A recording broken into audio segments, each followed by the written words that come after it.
In a recent episode of The Daily Show, Jon Stewart delivered a pointed critique of Prince Harry, stating, "Prince Harry doesn't hold royal status."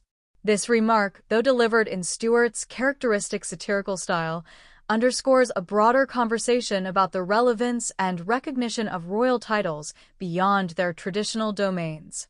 Stewart's commentary invites a critical examination of the roles and responsibilities associated with such titles in today's global context, and whether Prince Harry is trading on a status he no longer holds, both symbolically and practically.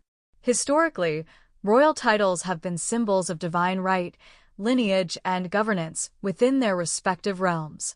Yet, in an increasingly egalitarian and politically progressive world, the significance of these titles is being reevaluated. Stewart's assertion reflects a growing sentiment. Outside the palace gates, princely designations mean little when stripped of state function or legal relevance. His words suggest that Harry's use of a title is less a matter of tradition and more a matter of branding, a concept at odds with the very idea of public service.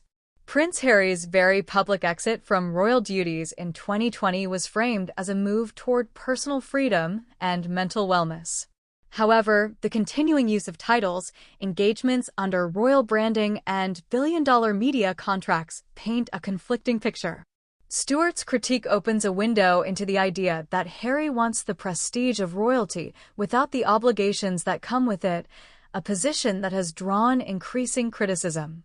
By opting out of royal protocol yet retaining the language and benefits of nobility, Harry positions himself as both insider and outsider, inviting the kind of satire Stewart delivers so deftly. Public figures, especially those born into institutions like the monarchy, face unique scrutiny when they alter their trajectories. Stewart's punchline cuts deeper because it mirrors a truth many already feel, that Harry's continued insistence on royal identity while simultaneously rejecting its core responsibilities feels disingenuous. Media portrayals have shifted from sympathetic to skeptical, and Stewart's commentary crystallizes a public shift in perception. The prince, once seen as a brave rebel, is now frequently depicted as a conflicted figure leveraging legacy for profit. Jon Stewart's brand of satire has always walked the line between humor and hard truth. His commentary on Harry was more than a joke, it was an encapsulation of public sentiment. Stewart, long known for targeting hypocrisy and privilege, chose Harry as a symbol of modern aristocracy detached from duty.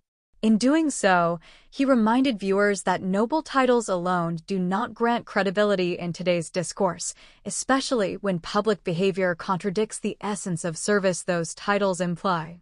Monarchy, once seen as the apex of governance and culture, is increasingly viewed as an outdated institution in many parts of the world. Stewart's critique resonates not just as an American viewpoint, but as part of a broader, global skepticism of inherited power and legacy. Prince Harry's struggles, self-imposed or otherwise, mirror the monarchy's own challenge in staying relevant. Stewart's quip served as an unofficial audit of Harry's brand, a test of whether his current life aligns with the noble ideals his title suggests. Another thread underlying Stewart's jab is the commercialization of personal pain. From the release of his memoir Spare to high-profile interviews and documentaries, Harry has invited the public into deeply personal grievances, yet monetized that access in ways that have irked critics. Stewart's claim that Harry doesn't hold royal status may also be interpreted as a rebuke of the strategy. Royalty should not be a transactional identity. If Harry's identity is based more on lucrative exposure than on service or sacrifice, then the satire becomes an indictment. Prince Harry's predicament is compounded by cultural contradictions. While royalty in Britain is cloaked in duty, pageantry, and discretion, Harry's approach has been radically open, informal, and commercial. Stewart's dismissal captures this friction. For many, Harry has become emblematic of the dissonance between inherited privilege and contemporary values of transparency and merit. Stewart's delivery was funny, but also painfully precise. The public is growing weary of performative status. Stewart's crack wasn't just a personal jab at Harry, it was a referendum on the broader influence of royal figures in a skeptical, digital-first era. Social capital today is earned through deeds, not decorum. Stewart's segment acted as a cultural reset, challenging audiences to reconsider who they follow and why. In this light, Harry's claims to royal identity start to feel less like birthright and more like branding. Harry's narrative has always involved family tensions, but Stewart's commentary detaches him from familial drama and instead critiques his individual persona. This evolution, from a prince entangled in palace politics to a celebrity satirized on late-night TV, marks a steep trajectory. Stewart's words reflect a shift. The royal saga has become public theater, and Harry's role within it is now fair game for lampooning. Jon Stewart's satirical deconstruction of Prince Harry's royal standing is more than a punchline. It's a lens into a larger cultural reckoning.